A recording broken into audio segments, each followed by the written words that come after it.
What's going on, everyone? Welcome back to Channel Mostly Gamer, and today I want to talk to you about the new KvK that I just entered as part of 2939.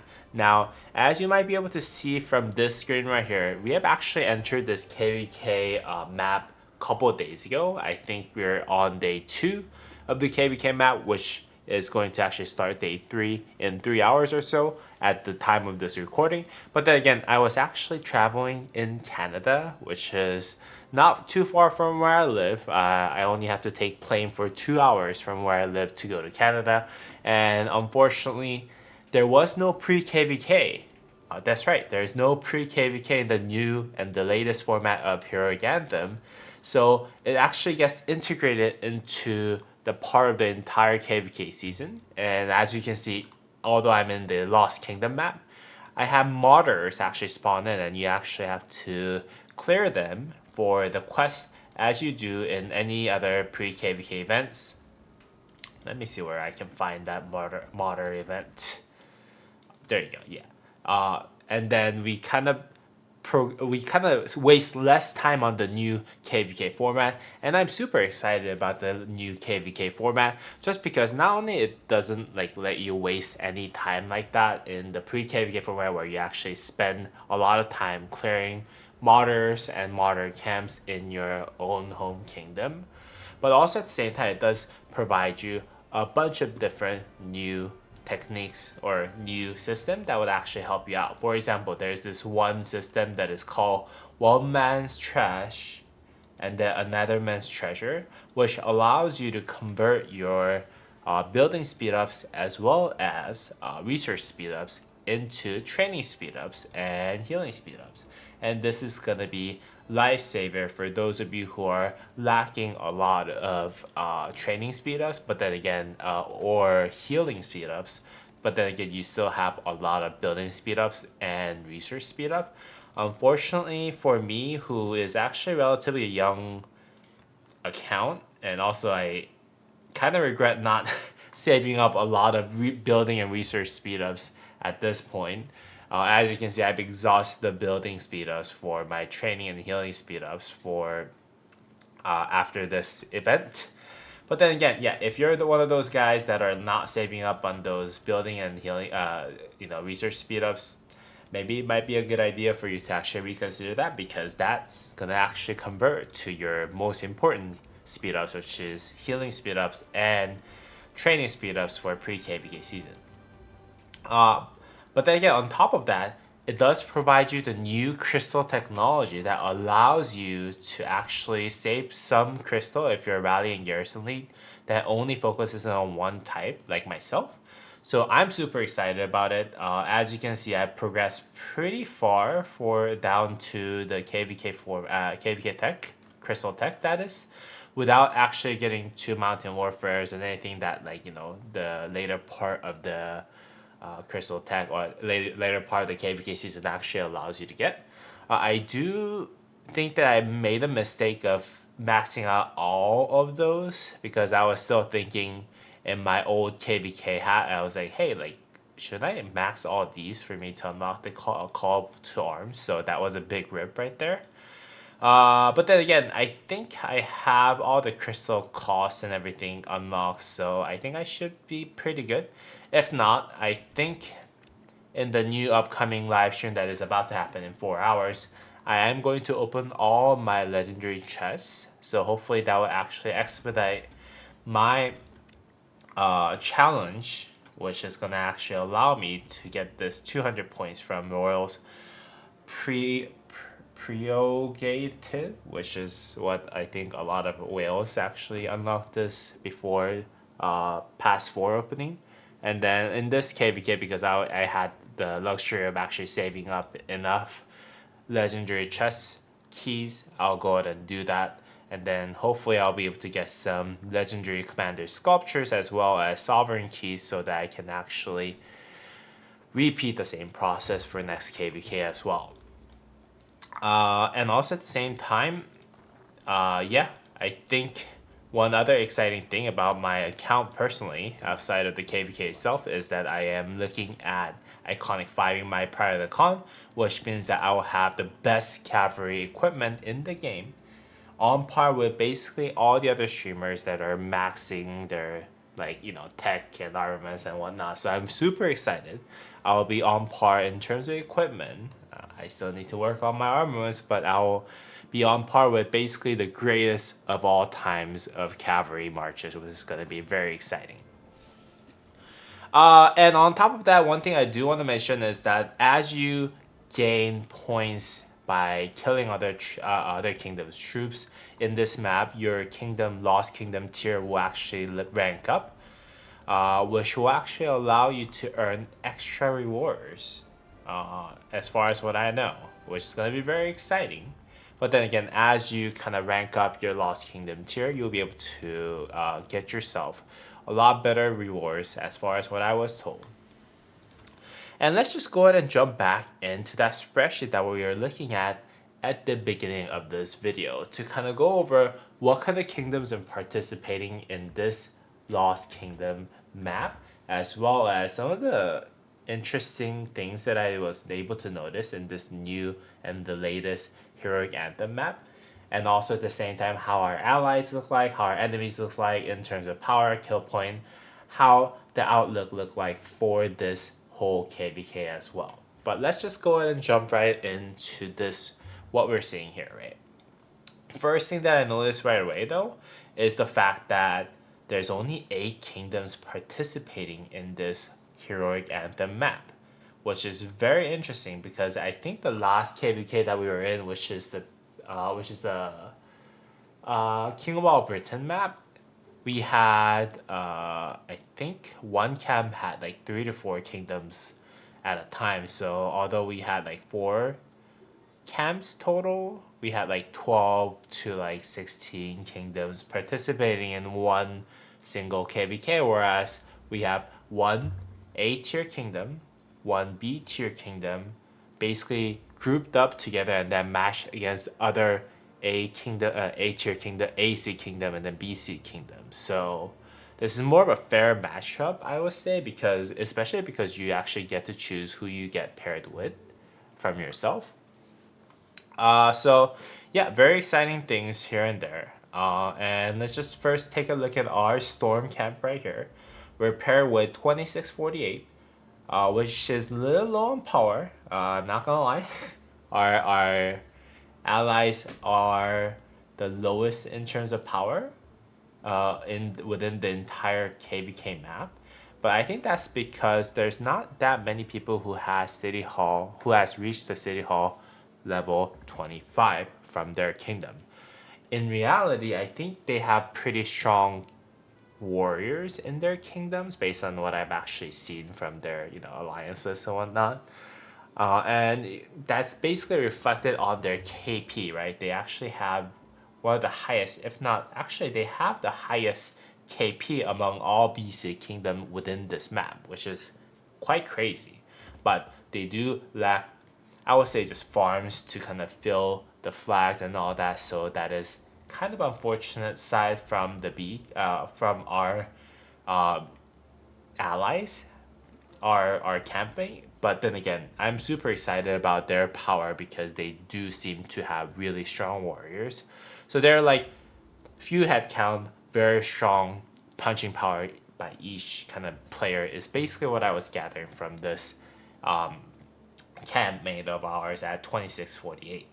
I also got a chance to resync with one of my old friend who was actually who I met from 2811, and I didn't know that he was actually in 2648. And I'm very, very lucky to actually reunite with one of our friend, Memma, who was one of the leadership at 2811, if not one of the very core members of 2811.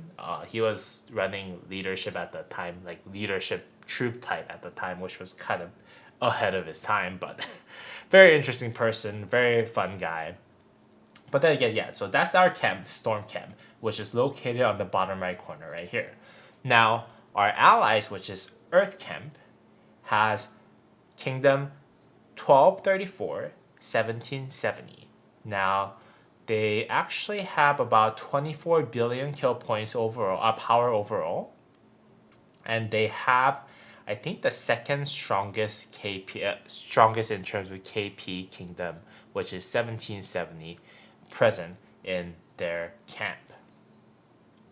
And as you can see, I think one of the key other thing to notice also is that their BC Kingdom ally is also lacking some City Hall level 25 players. So they're, again, they might be a lot stronger than they look in terms of their seed power as well as power and kill points, in terms of who's actually in that kingdom that are actually fighting in this KvK. So I think that's something that we gotta pay attention to. But then again, pretty strong kingdom camp, I would say. In terms of KP, they're a little bit lower, but then again, in terms of power, they're much higher than we are. So I'm really, really looking forward to fighting alongside with the Earth camp as well.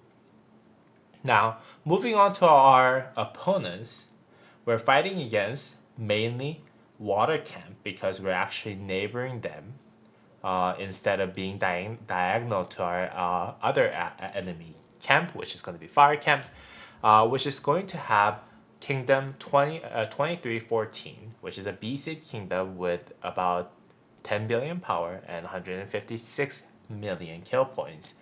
And 2558, which has the highest power within this whole entire KvK map, which is quite threatening. But then at the same time, I think we can actually manage this fight because I think in terms of KP, we are a little bit ahead. So hopefully, fingers crossed, we will be able to give a little bit of good fight against that water camp right there in our Zone 5 war. But then again, yeah, in terms of power, they are the second highest in this entire KvK map. And then in terms of kill points, though, they are the lowest kill point camp in this KvK map. So hopefully we will be able to actually win against them in our Zone 5 war. If not, hopefully we'll be able to at least give a good fight and then kind of push up to the middle is what I'm hoping to see from our Zone 5 war that's upcoming next week. Now with that said, our other enemy is going to be 2885, which is the Fire Camp 2885 and 3057, which is a Fire Camp that looks pretty devastating because of how powerful the 2885 looks in terms of kill point. They have 503 million kill points alone, which is almost as high as our allied camp's entire KP, as well as our camp's entire KP with that kingdom alone. So very, very scary kingdom right there. And then their allies seem to have pretty strong power, but then again, pretty low KP. So we're hoping that 3057 is unable to kind of catch up to all the other kingdoms that are much older than they are in this KvK, so that we will be able to have a pretty fair fight, because that 2885's 500 million kill point in this map does seem pretty OP in terms of how strong they are going to be in this map. So hopefully our allies here in Earth Camp will be able to fight them with the fact that one of the newer kingdom is included in their team. But then again, yeah, hopefully this is going to be a very exciting fight for both sides in Zone 5 and then going into King's End eventually. Now, with all that said, let's just go ahead and jump right into Bastions as well, because Bastions are one of the most important things that are in this Heroic Anthem KvK format. And let's just go ahead and see what kind of Bastion skills or auxiliary skills are available for you as well. First of all, we have Jonabar's Holy Refuge skill, which is going to give you a 10% chance whenever you do basic attack to heal 450. Not the strongest skill for you to have, to be honest, but then again, if you don't have, this is more versatile skill that you can just put on anyone, so Not the best skill in the world, but then again, not the worst skill in the world as well. Celtic Blood, which is actually a Boudica's skill. Whenever this commander troop uses an active skill, it gains 50 rage, which is good, because this will actually allow you to cycle through your active skills a lot faster, and then recover a portion of slightly wounded units with 400 damage factor with cooldown of 4 seconds. Okay, this sounds pretty exciting though, because it does kind of lowers the rage requirement of your commander, and also at the same time does heal you a little bit. But it's not one of the most devastating skills that you can possibly ask for. This is again, I think, one of the most versatile skills that you can use along with Joan of Arc Prime's, Joan of Arc's epic Joan of Arc skills. So, yeah, I don't think those two are the strongest, but then again, versatile skills, I would say. We also have Bellisarus Prime's skill, which is going to deal 25% more damage when the troop reaches lower than 50% of the units remaining. This is especially powerful when you're running a rally or garrison, so that whenever that rally or garrison does get lower, you kind of finish them up a lot easier.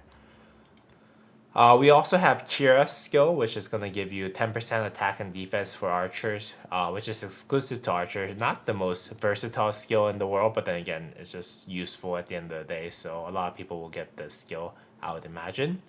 And then Bujorn Ironside's skill, which is going to give you 10% chance to deal extra damage to the target with a 800 damage factor, a cooldown of 5 seconds. I would imagine this will go really well with combo damage dealing commanders like Arthur and so forth. So Ambush, pretty strong skill, I would say. And then Quinn Tamar skill, I don't know how to say this, but this Tazeruli strike, which will make you deal 10% more normal damage. So now we're talking. So if you want to use something like Arthur, I think this 10% damage factor, damage percent buff is going to be huge. Liu Che, Bai Chu, all of them are going to really benefit from this 10% more normal damage buff. But then again, that's not it. There's second part to this skill, right? Whenever their troop launches a basic attack, it has 10% chance to reduce the target's attack by 30% for 3 seconds. Okay, so if you're using this with combo damage dealing commanders, I think you'll be able to do not only 10% more damage, but then again also reduce the target's attack. Especially for units like Arthur, which will actually do AoE combo damage, which can actually have this trigger a lot more. So very, very strong skill, I would say, for combo damage dealing commander, as well as smite damage dealing commander because of that 10% buff. Emotap's skill give you 15% attack and defense for archers. Again, you can use that for archer commanders that you have that doesn't really have better skills, but yeah, not the worst skill in the world, I would say. Now the Frederick skill would actually give you 10% chance to recover 1000 healing factor of slightly wounded units, which is going to be a more powerful version of the Joan of Arc Prime, Joan of Arc Epic version's skill. I think this is going to be useful for things like Garrison, for example, which will give you a lot of health recovered. So something that you can consider, again, if you're one of the Garrison leads and so forth. And then Art or Archery. This is actually a very powerful skill from Misongye YSG, which will actually give you, whenever this troops launches a basic attack, it has 10% chance to gain 100 extra rage. That itself right there is very powerful skill effect. But then again, if you're using Archer, it also gains 100% bonus to Archer attack for 3 seconds. So now, I don't know when the new Archer rally is going to come, which is going to be Shapur the first. But if he does come in this KvK, before this KvK ends, this is going to be one of the must-get skill for him, because it will not only get your rage cycle faster, which by itself is going to be really powerful on its own, but then it also give you 100% archer unit attack. So I'm definitely going to use this skill if I do have access to this with my new and latest chin, and this is going to be a very powerful skill. Now Cowcow double C's skill, I think this is supposed to give you 10% march speed and 30% attack, which is very strong. But then again, not the strongest skill in the world. There's other skills, like this one right here from Bellisarus, that does do a little bit better for cavalry rally. So if there are better options, I would just skip on this one. But then again, very versatile for cavalry marches eventually. So if you're running 2 cavalry march, this is probably a must get skill for most of you. Now moving on to Richard. So Richard the first is skill, which is going to give you 15% attack and defense, which is pretty strong for a lot of infantry units. I think this is just generally good skill at the end of the day. And also you get Constantine's skill. This commander's infantry units gain at level 3, 25% health. Let me see how much that goes up to. I think that goes up to either 35% or 40%, right? Yeah, 40%. And that is one powerful skill that you can get on infantry, because infantry are always deprived of health, right?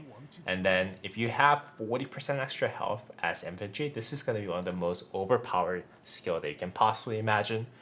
It's probably equivalent to somewhat like having 10% to 15% all damage, which is crazy, unconditional. So a very strong skill for infantry mains as well.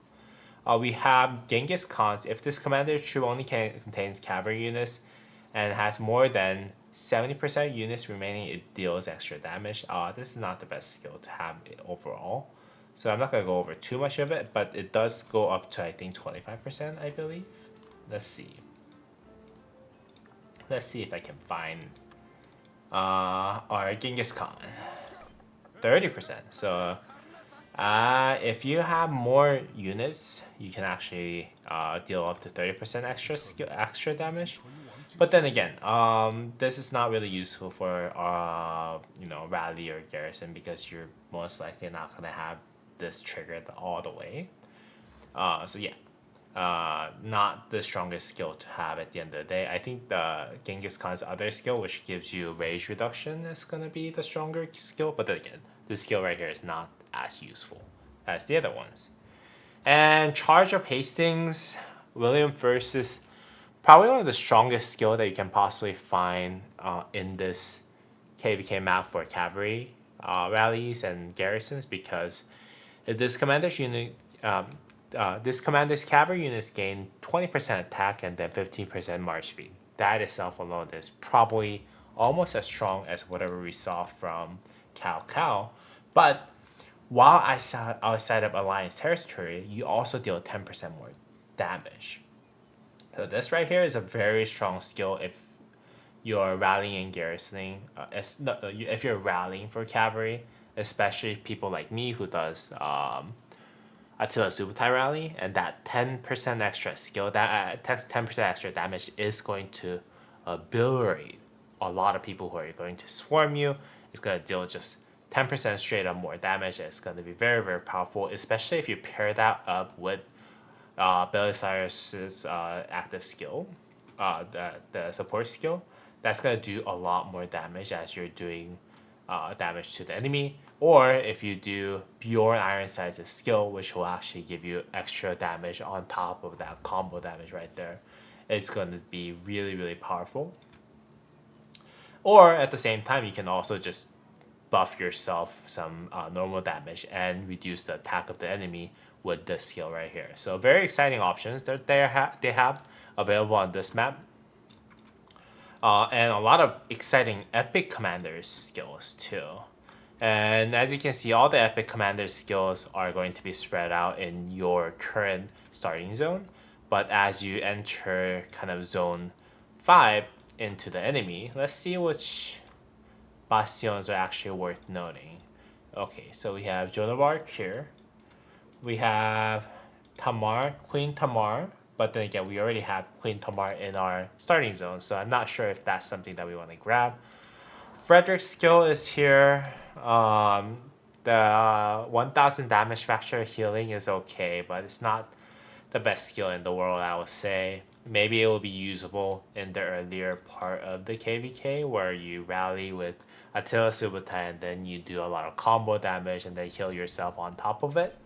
Bjorn Iron size skills also here, but I do believe he's also available somewhere here too. Yeah, he's available over here, so it's more for enemy to kind of try to reach to grab that. We do need to get probably to Cowcow's Bastion if you want to actually gain that extra cavalry attack as well as march speed, which is going to help you out tremendously on the field. And that Bellisarus Prime, Bellisarus Epic versions, 25% extra damage is going to be valuable. So this zone will probably most likely fight over skills like the Frederick, because I don't think Frederick's available in your starting zone. And just having that extra health healing is going to be okay. And then also probably Cowcow's support skill. Now, as you move into more closer zone, move into past 5 and onward, we'll actually immediately have access to this William versus Bastion, which is going to be amazing for me because as a cavalry rally lead, having safe access to this particular support skill is going to be crucial in my performance as a rally lead. So I'm happy with that. And also at the same time, we do have a couple other things like Genghis Khan's here. Most likely I'm not going to use this because, you know, you're never going to be over 70%, except for the very first couple of seconds of you entering the fight as a rally. So not too excited to grab that. We do have Constantine here, which is going to be very crucial for everyone who's using infantry in this map. And there's a lot of people who are using infantry after the release of Baichi and Yuche combo, kind of with Pincer going after each other. Now let's see what we have here. We have Constantine, which is okay. What do we have here? We have Genghis Khan. So we basically have similar buffs with the enemies that are on this side here. I would imagine that will be William too. Yeah. So we have basically identical buffs going into this zone right here, fighting against the enemy. So I think we'll probably have a pretty fair fight in terms of Bastions. And all the things that we will actually have access to, all the Bastion skills that we'll have access to will probably be about similar to what the enemy has at the end of the day. And then once we actually get those, fight for Altars a couple days, and then fight at past 7 for a couple days, we will enter past 8, Kingsland, and then we'll determine who's going to be the winner of this KvK. So pretty straightforward. I mean, everyone who's in Season of Conquest has played Hero Anthem one point or the other. If not, I do highly recommend that you suggest your king to play Hero Anthem because it's loads of fun. And yeah, that's pretty much everything that there is to know for everything that I just learned and, you know, figured out about this upcoming KvK. I'm super excited about it, and as you might be able to as you might have already heard from my Discord channel, I already told you when this fight is going to happen, which is going to be next week. I think around July 8th or something like that. July 9th or 10th. I think July 11th actually. So I was thinking more in terms of my time zone. And if you look at it, today is July 4th here in the United States in 14 hours, which is going to be July 5th.